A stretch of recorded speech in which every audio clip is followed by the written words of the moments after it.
But in a situation where you find that a person look at the same, not necessarily tribal or regional. because I have said that.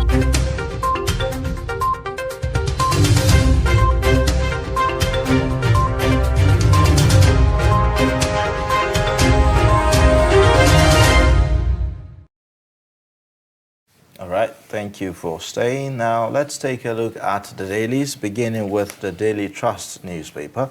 And the lead story this morning says, Buni Committee dilly-dallies on APC convention. It has the writers that says exercise fixed for March 26 rather. And then Yobe governor, others want convention, primaries same day, and that's according to ex-governors. You'd see that another writer is saying no ulterior motive in our decisions. The next one, all eyes on Buhari as he meets governors today. I believe that will still be in respect to the conversation of the APC convention. Now, the pictorial there shows you yesterday's visit by the Minister of Information and Culture, Alhaji Lai Mohammed, inspecting the Trust TV's control room. Yes, there you have it. Production was ongoing at the time. It was an interesting view. Now, you would also see beside that how terrorists bombed NSCDC commander, 5 others in Niger. You'd find details of that on page 8.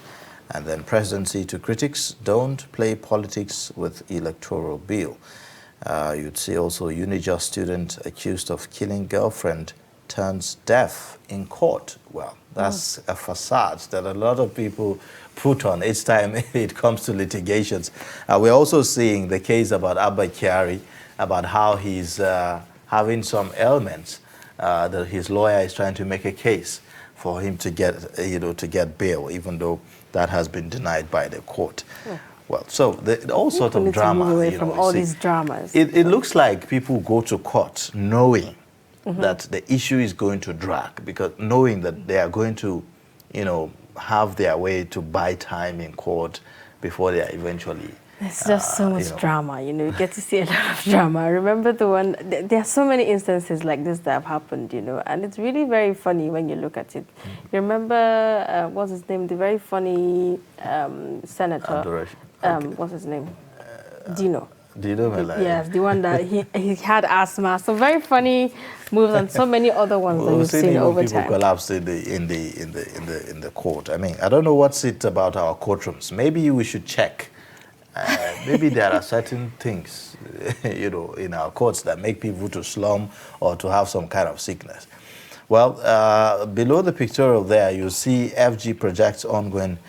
FG projects ongoing despite Chinese loans delay, and that's according to Lai Mohammed. Well, these are some of the major stories on the front page of Daily Trust this morning. Okay, let's take a look at some more stories. The ones on the Guardian newspaper this morning. Confusion as APC shifts convention to March 26. And some of the writers there say, Nabina insists Buni committee can't be stampeded. Rebirth group cries foul, urges Buhari to wade in. Ex-PGF DG blames scramble by governors, wants CECPC reorganized. You'd also see the story about presidency warns against stampede, cheap politics over electoral bill. And on page 4 on The Guardian, court throws out suit challenging Atiku's citizenship. ECOWAS moves to halt coups terrorism with 1-year action plan. These are some of the major stories on The Guardian. All right, take a look at the Blueprint newspaper this morning. It leads with the story, still on politics, says APC makes U-turn, holds national convention March 26th, and then you'll see confirms Blueprint report on zonal congresses, respects party supremacy. Nabena tells fifth columnist, zonal congresses aligned to our culture. That's APC Rebirth. I have no objection, says Monet Dafe. These are, that's the lead story there. And then other stories of interest, really. 2023, I said I was ready to get dirty. not fight dirty. That's according to the presidential hopeful, Asiwaju Bola Ahmed Tinubu. You'd find details of that on page 5, because of course that statement is already generating a lot of reaction. Earlier we were talking about it so, just before the when show you say, started. you are ready to get dirty, is it different from fighting dirty? Well, I don't know if there's any difference. Perhaps if you pick a copy of the blueprint, you would have an idea of what the explanation is. Now, the next one about electoral bills. It says Buhari can't be stampeded, has up to March 31, and that's according to the presidency. I'm sure that's in response to the pressure mounted on the president to sign the electoral bill from different quarters. Well, that's that for the Blueprint newspaper, the major stories, that is. Okay, and the Nation newspaper this morning. The Nation also leads with a story about APC shifts convention to March 26 amid grumblings. Governors protest changed indefinite postponement plan. And you'll find other stories right at the top. Court declines Abba Kyari's release request. Cop pleads ill health. You find the details of that story on the Nation newspaper. And other stories, there worries over alarming sabotage of rail tracks. And you see a pictorial there showing you some of the suspects that were remanded yesterday. You see other stories there on the Nation newspaper. Tinubu urges Oyetola to be magnanimous in victory. Many feared dead in Niger State explosion. You also see the story that says, don't take VP slot. Ohaneze cautions Igbo politicians. Oh, wow. You find the details of that story on the Nation newspaper. All right. And on the Punch newspaper this morning, the lead story is slightly different from what we've seen. Away from politics, it's now talking about the economy. It says subsidy, labor fumes as IMF warns FG against fresh borrowings. You'd see below that the writer says IMF says Nigeria likely to depend on CBN overdrafts to fund 2.6 trillion naira subsidy. Do away with funds advise. Loans, TUC, NLC tell federal government. And then other stories there, of course, on the front page there of the Punch. It talks about Electoral Act, groups defy presidency, hold protest today. I have chronic diabetes, Abba Kyari tells court. And then you also see Aregbeshola's faction, governors aid, disagree as ministers, group faults primary. ASU takes FG as renegotiation starts today. The pictorial there shows you the Lagos State Emergency Management Agency and Omalink Integrated Services officials during an emergency preparedness program on a fire prevention at Omole Senior Grammar School, Ojodu, in Lagos State. That's quite interesting, having to get students prepared for emergencies in case of fire outbreaks. I think we need that a lot. Yes, I think that's very helpful, so that they have an idea. If we could do that across board in all the schools, I think that will go a long way in helping with emergency situations. Now, other stories there. APC shifts convention for third time, fixes March 26 as new date. That's also a story on the other papers that we've seen. Basically, these are the major stories on the front page of the Punch this morning. Okay, let's take one more paper before we take a look at some of the major stories on the papers this morning. On This Day newspaper, again, APC moves convention now to hold March 26th. And you find other stories right at the top. Return Nigeria's artifacts in your possession. Buhari pleads with nations' institutions. Says 1,130 Benin bronzes due back from Germany this year. And other stories on This Day. UK inject 10 million pounds into Nigeria's energy sector. returns £210,000 illegal payment. And you'd find other story. The future is now. Ayade stands firmly with youths of Cross River. And there's a pictorial below that of the NYSC and the EFCC signing an MOU, and other picture on other pictorial there also you see a new era births at NPA, where the new managing director of Nigerian Port Authority, Mohammed Bello Koko, receiving his confirmation letter from the permanent secretary. There's been quite a controversy, about his appointment and all of that. But we find details of that story on This Day newspaper. All right, now just before we get perspectives, my eye just went onto something on the Daily Trust newspaper, just right at the top there, somewhere below the nameplate. You'd see the counting of the days that students have been in captivity, talking about the Bethel Baptist High School, Kujama. Do you know that they are now 234 days in captivity? And this is just as we're hearing also that some of the Yauri schoolgirls have been married off to bandits. So what is happening to these ones? The Bethel Baptist High School, for the students that are still remaining. This is 234 days. We are waiting for their release. Well, that's that. Now we have in the studio Sunday Michael, Deputy Business Editor, Daily Trust newspaper, to give us perspectives on some of the stories on the front pages of our newspaper. Thank you for joining Daybreak this morning. Good morning. It's a pleasure to be here again. All right. Well, quite interesting stories. Before we begin, or before we get your thoughts on the APC convention, we are seeing that people are now becoming deaf in our courts. I'll give you that, that opportunity to hear from you. Abba Kyari is also saying that he's diabetic, So what's happening in our courts, really? The courts have become a Nollywood stage of some sort. In my opinion, aided by lawyers who sort of advise their client to say, okay, there are these technicalities you can take advantage of.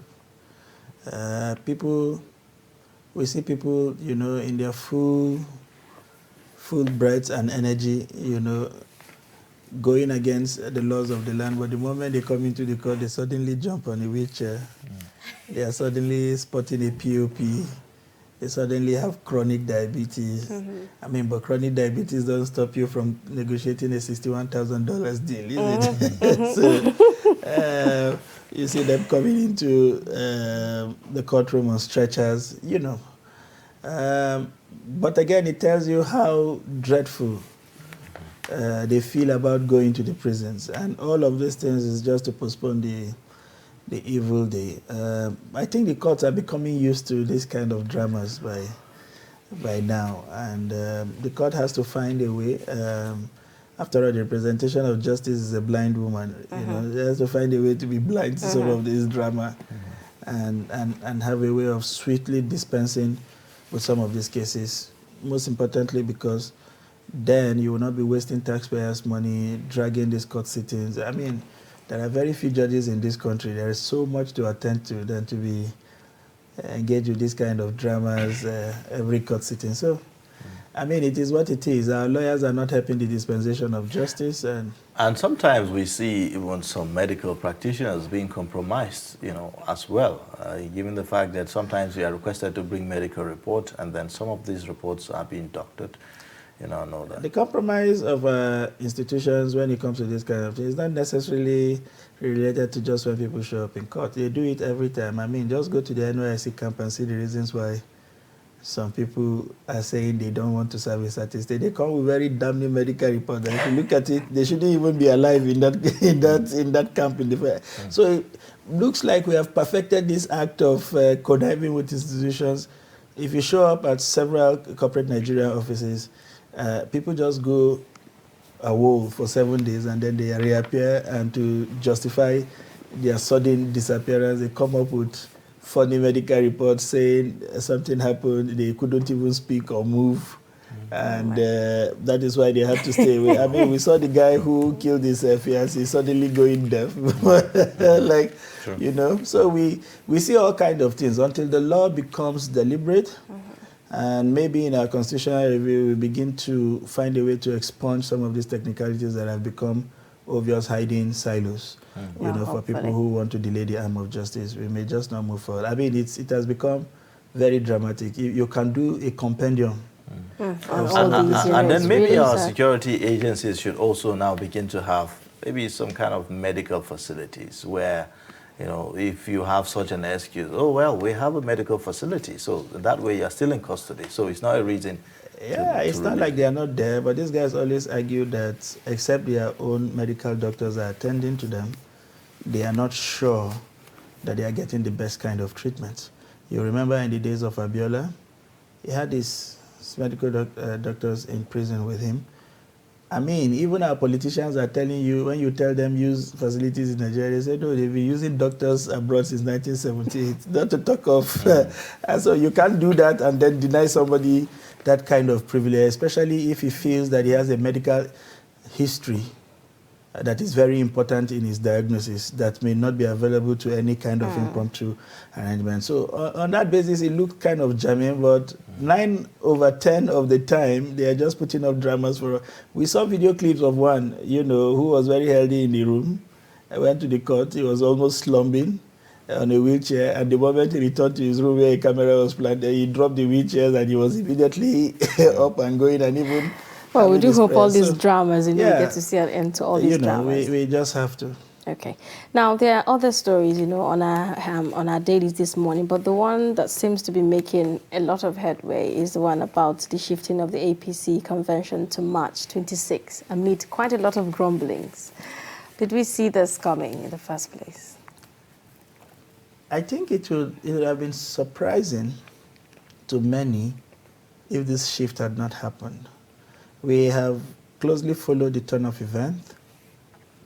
And if you recall in this studio, right from a fortnight ago, we were saying there were things that needed to happen if 26th has to be sacrosanct.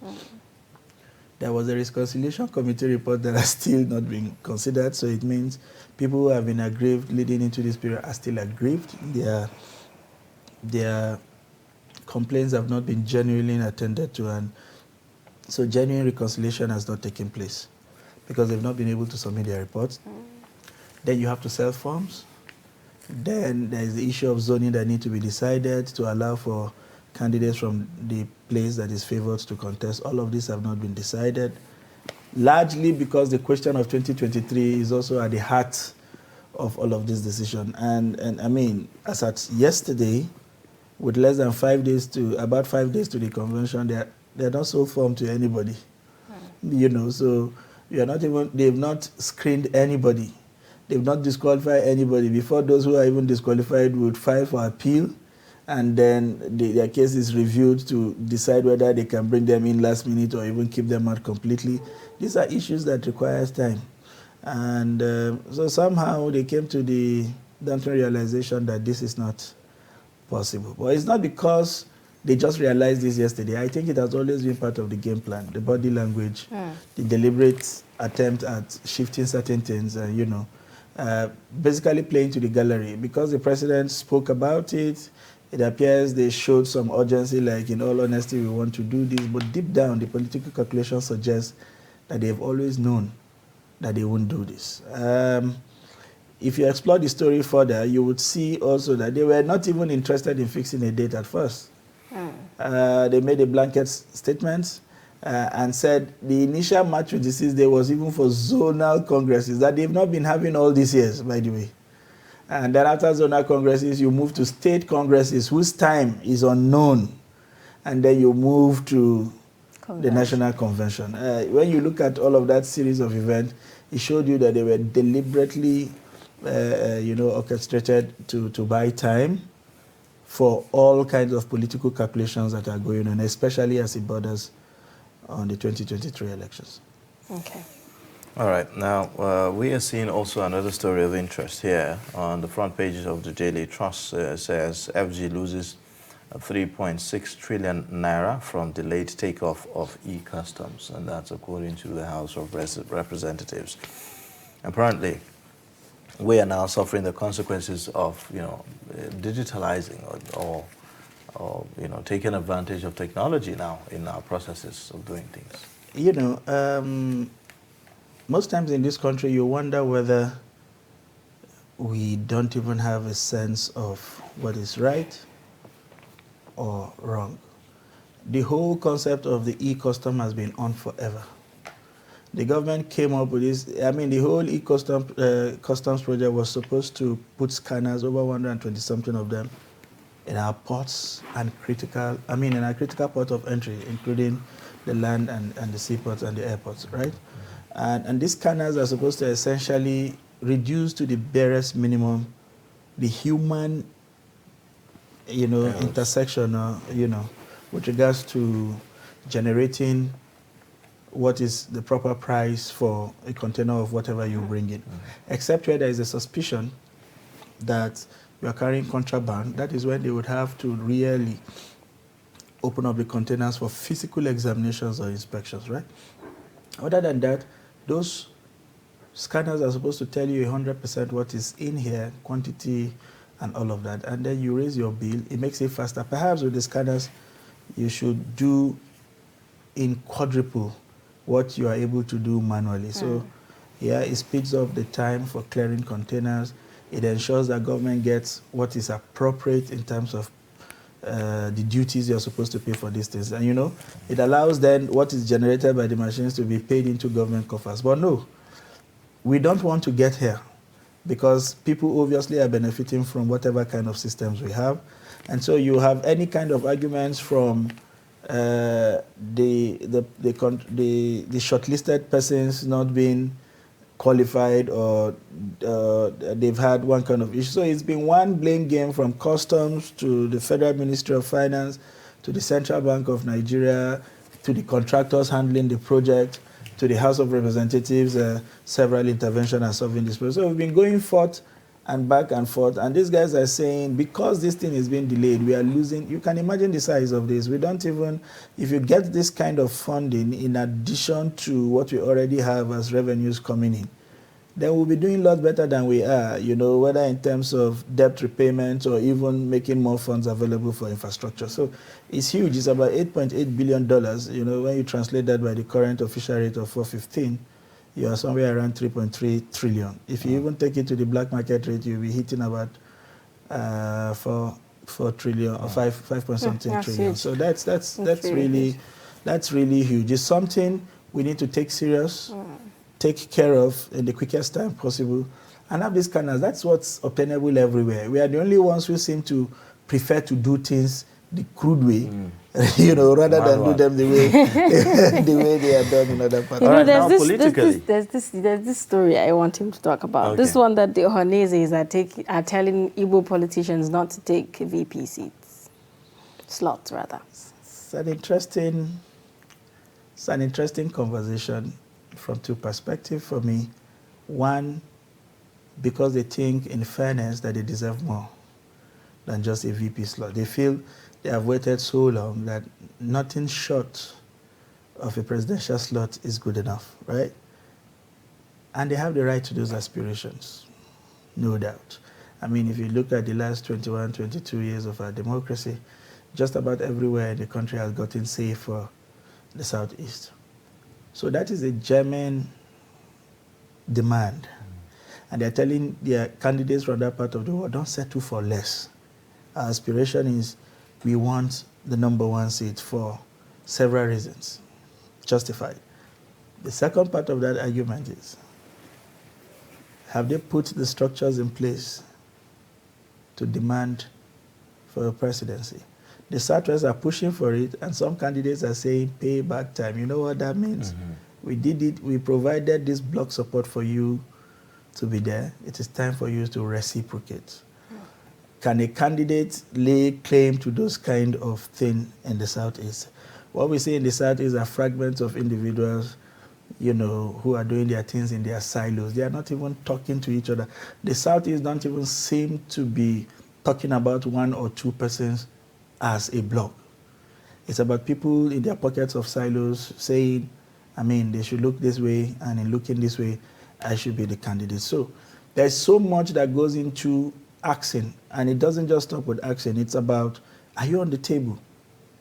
How much part have you played when other people emerge to now demand that they need to do the same for you? Because no part of this country is going to hand over the presidency to another section on a platter of gold. It has to be earned, it has to be negotiated, and you have to show sufficient interest and participation. Now, talking about talking about the power being earned, again, here's a statement. Someone seemed to be misquoting the presidential hopeful, the kingmaker who wants to be king now. He said he was ready to get dirty and not fight dirty. So maybe we should put this in the proper perspectives. What does this mean, and the implication of this? I've been trying to see all kinds of attempts to marinate, if you like, the initial statements that came out in the media. We are the ones, you and I, to bear the biggest brunt around this season. So they say something in the morning, we report it exactly the way they say it in quote, and then they come back in the evening and say, no, you took my statement out of context. Oh, no, you misquoted me. Oh, no, it was not what I was referring to. So we keep getting this attempt at re-explaining what seemed like a very clear statement ab initio. So, we give them a benefit of doubt. Politics is basically a fight, maybe not literally, metaphorically. So whether you are ready to get dirty for what exactly? Get dirty for so those are the kind of questions that. So I think it's a question of semantics. But either way, I don't think it's necessarily. It's a statement that anybody should be bothered re-explaining. We know that politics is really dirty in Nigeria, and except you are willing to get dirty, you are just not prepared for that kind of fight. So, to say that I am prepared to be dirty, I don't think it's wrong. I think he's speaking essentially in readiness or preparedness for what seemed like a dirty game. The only question is how dirty is dirty, and what's the interpretation of dirty in this context? There is nothing we have not seen in an attempt to snatch ballots. You see all kind of hues and cries. You see how politicians have had to lock other people in the hotel room, prevent access. You see where they get to places where they feel there is an overwhelming sentiment about a candidate, and then soldiers show up and scare people from showing up at the ballot.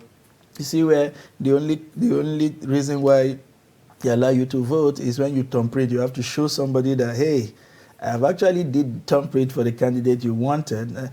So these are really dirty, to be frank. And we hope that it depends on what interpretations they give. We hope that the electoral umpire, in this sense, will make it as clean as possible, regardless of how dirty our politicians try to get. Painfully, a great deal of what you need to do to make the process free and fair does not rest with the electoral umpire alone. Just a few part of it: showing up early, showing up with the right equipment, showing up with the people who understand what they need to do, and that is all that there is to it, and a willingness to want to be credible. Protecting those ballots, guaranteeing safety for people who come out and vote, and all of that rests with the security agencies and across. All right. Well, we have to end the discussion here at this point because of time. Thank you so much for coming on Daybreak this morning and sharing your perspective with us. Thank you very much. It's a pleasure as always. When a situation where you find that they look at the same, Not necessarily tribal or regional. I have said that.